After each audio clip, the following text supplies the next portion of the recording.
விநாயகர் அகவல் பாடல் விளக்கம். சீதக்கழம்ப செந்தாமரை பூம்பாத சிலம்பு பல இசைப்பாட, குளிர்ச்சியும் நறுமணமும் பொருந்திய செந்தாமரை மலர் போன்ற பாதத்தில் அணிந்துள்ள சிலம்பு பலவிதமாக இசைக்க, பொன் அரஞானும் பூந்துகில் ஆடையும் வண்ண மருகில் வளர்த்தழகு எரிப்ப, பொன் அரஞானும் வெண்பட்ட ஆடையும் அழகிய இடையில் நன்கு பொருந்தி அழகை வீசிக்கொண்டிருக்க, பேலை வயிறும் பெரும்பார் கோரும் வேல முகமும் விலங்கு சிந்தூரமும், பெரிய வயிறும் பெரிய உறுதியான தந்தமும் யானை முகமும் நெற்றியில் விளங்கும் குங்குமம், அஞ்சு கரமும் அங்குச பாசமும் நெஞ்சில் குடிக்கொண்ட நீலமேனியும், 5 கரங்களும் அவற்றுள் 2 தரித்த அங்குசமும் பாசம் என்ற ஆயுதங்களும் இதயத்தில் இருக்கின்ற நீல வடிவழகும், 4 வாயும் 4 புயமும் 3 கண்ணும் மும்மதச் சுவடும், தொங்கிய துதிக்கையும் 4 பெரிய தோள்களும் 3 கண்களும் மும்மதங்கள் கசிந்ததால் ஏற்பட்ட சுவடும், 2 செவியும் இலங்கு பொன்முடையும் திரண்ட முப்பொறி நூல் திகழ் ஒளி மார்பும், 2 செவிகளும் ஒலிகின்ற பொற் கிரீடமும் 3 நூல்கள் சேர்ந்த பூணலும் ஒளிவீசும் மார்பும் உடைய, சொற்பதம் கடந்த துரிய மெய்ஞான அற்புதம் என்ற கற்பக கரீரே, சொற்களால் விளக்க முடியாத துரிய மெய்ஞானமாகிய அற்புத நிலையில் நிலைத்து நிற்கின்ற கற்பக மரத்தை போல் விரும்பியதை கொடுக்கும் யானை முகத்தானே, முப்பழம் நுகரும் மூஷிக வாகன இப்பொழுது என்னை ஆட்கொள்ள வேண்டி, மாப்பழா வாழை என்ற முக்கணிகளையும் உண்பவனே, பெருச்சாலியை வாகனமாக கொண்டவனே, இப்பிறவியிலேயே என்னை ஆட்கொள்வதற்காக தாயாய் எனக்கு தான் எழுந்தருளி மாயா பிறவி மயக்க மறுத்து, தாயை போலவே என் முன் தோன்றி தொடர்ந்து வரும் பிறவிகளுக்கும் காரணமான அறியாமையை நீக்கி, திறந்திய முதல் 5 எழுத்தும் தெளிவாய் பொருந்தவே வந்தேன் உளந்தனில் புகுந்து, திருத்தனமானதும் முதன்மையானதும் 5 ஒளிகளின் செயற்கையான பிரணவத்தின் எனக்கு தெளிவாக விளங்கும்படி என் உள்ளத்தில் புகுந்து, குருவடி வாக்கி குவளையன் தன்னல் திருவடி வைத்த திறம் இது என, குருவின் உருவில் பூமியில் தோன்றி நிலையான பொருள் எது என்பதை உணர்த்தி, வாடா வகைதான் மகிழ்ந்தனக்கு அருளி கோடாயுதத்தால் கொடுவினை கலைந்தே, கவலையின்றி ஆனந்தத்துடன் இருக்கும் வழியை எனக்கு அருளி உனது கடைக்கண் பார்வையில் கொடிய வினைகளையும் அகற்றி, ஒட்டா உபதேசம் புகட்டி என் செவியில் தெவிட்டாத ஞான தெளிவையும் காட்டி, ஒட்டாத உபதேசத்தை என் செவியில் அருளி தெவிட்டாத தெளிவான ஞான இன்பத்தை அளித்து, ஐம்புலம் தன்னை அடக்கும் உபாயம் இன்புற கருணை இனிதெனக்கு அருளி, ஐம்புலங்களை அடக்கும் வழியை கருணையிடை இனிமையாக எனக்கு அருளி, கருவிகள் ஒடுங்கும் கருத்தினை அறிவித்து இருவினை தன்னை அருந்தில் கடிந்து, புலங்களை கடந்த உண்மையை எனக்கு அறிவித்து இருவினையும் அறுத்து அறியாமை இருளை விளக்கி, தலமுறு 4 தந்தனக்கு அருளி மலமுறு 3 மயக்கம் மறுத்தே, ஸ்லோகம் சாமீபம் சாரூபியம் சாட்சியம் என்ற 4 உயர்ந்த முக்தி நிலைகளை எனக்கு அருளி, ஆணவம் கர்மம் மாய என்ற 3 மலங்களால் ஏற்படும் மயக்கத்தை போக்கி, 9 வாயில் ஒரு மந்திரத்தால் ஐம்புலம் கதவை அடைப்பதும் காட்டி, பிரணவ மந்திரத்தின் துணையால் இவ்வுடலின் 9 வாசல்களையும் ஐம்புலங்களாகிய கதவுகளையும் அடைக்கும் வழியை காட்டி, ஆராதாரத்து அங்குச நிலையும் பேரா நிறுத்தி பேச்சுரை அறுத்தே, மூலாதாரம் சுவாதிஷ்டானம் மணிபுரகம் அநாகம் விசுத்தி அஜ்னே எனும் 6 ஆதாரங்களையும் கடந்த நிலையை பெருக்கரிய பேராக எனக்கு அருளி மௌன நிலையை அழித்து,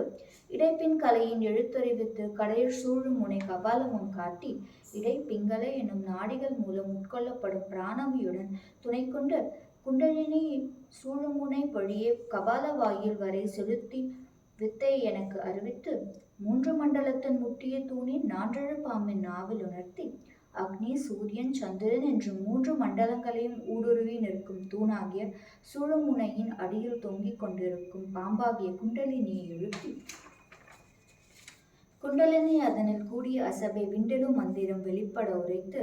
அக்குண்டலினிலிருந்து மௌனமாக ஒலிக்கும் அசபை எனும் அம்ச மந்திரம் தெளிவாக ஒலிக்கும்படி செய்து, மூலாதாரத்து முண்டலுக்களை காலால் எழுப்பும் கருத்தறிவித்தே, மூலாதாரமாகிய அக்னி மண்டலத்தில் உள்ள கொழுந்து விட்டு எரியும் குண்டலினியை மூச்சு காற்றினால் ஏற்படும் பிராண சக்தியின் துணை கொண்டு எழுப்பும் வழியை எனக்கு அறிவித்து, அமுத நிலையும் ஆதித்தன் இயக்கமும் குமுத சகாயன் குணத்தையும் கூறி, குண்டலினியை சகஸ்திராரத்தை அடையும் பொழுது ஏற்படும் அமுத நிலையும் சூரிய நாடியாகிய இடையில்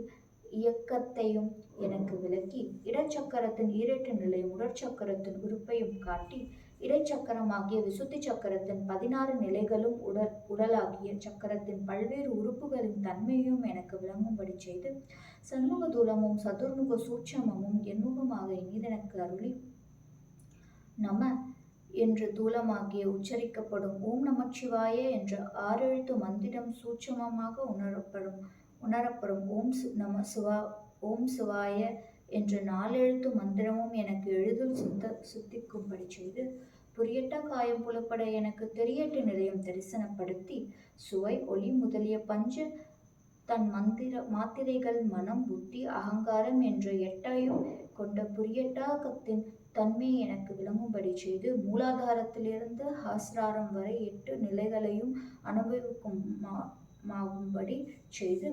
கருத்தினில் கபாலவாயில் காட்டி இறுதி முக்தி இனிதெனக்கு அருளி கபாலவாயில் உள்ள சஹஸ்ராரம் என்ற சக்கரத்தை காட்டி சித்திகளும் முக்தியும் எனக்கு அருளி என்னை அறிவித்து எனக்கு அருள் செய்து முன்னை வினையின் முதலை கலைத்து என்னை நான் உணரும்படி எனக்கு அருள் செய்து முன் செய்த வினைகளின் காரணமாகிய ஆணவ மலத்தை நீக்கி வாக்கும் மனமும் இல்லா மனோலயம் தேக்கிய என் சிந்தை தெளிவித்து சொல்லும் எண்ணமும் கடந்த மனோலயம் என்ற நிலையை எனக்கு அருளி என் உள்ளம் தெளிவாக இருக்கும்படி செய்து இருள்வெளி இரண்டும் ஒன்றிடம் என அருள் தரும் ஆனந்தந்து அழுத்தி என் செவியில் இருளும் ஒளியும் ஒன்றையே அடிப்படையாக கொண்டவை என்ற உண்மையை எனக்கு உணர்த்தி எனக்கு ஆனந்தத்தை அருள் எல்லையில்லா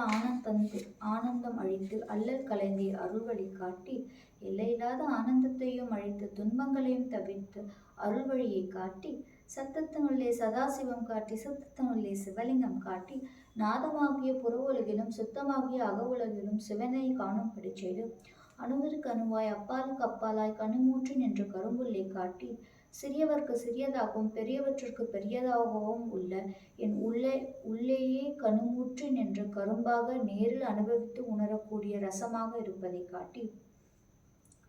வேடமும் நீரும் விளங்க நிறுத்தி கூடுமை தொண்டர் குலாத்துடன் கூட்டி சிவவேடமும் திருநீரும் விளங்கும் சாருபிய நிலையை எனக்கு நிலையாக அளித்து மெய்த்தொண்டர் குலாம் என்ற ஸ்லோகத்தை அழித்து அஞ்சகரத்தின் அரும்பொருள் தன்னை நெஞ்சகரத்தின் நிலை அறிவித்து 5 எழுத்தின் மேலான நெஞ்சில் நிலையாக இருக்கும்படி அறிவித்து தத்துவ நிலையை தந்தனை ஆண்ட வித்தக விநாயக விரை கழல் சரணே உண்மை நிலையை எனக்கு அருளி என்னை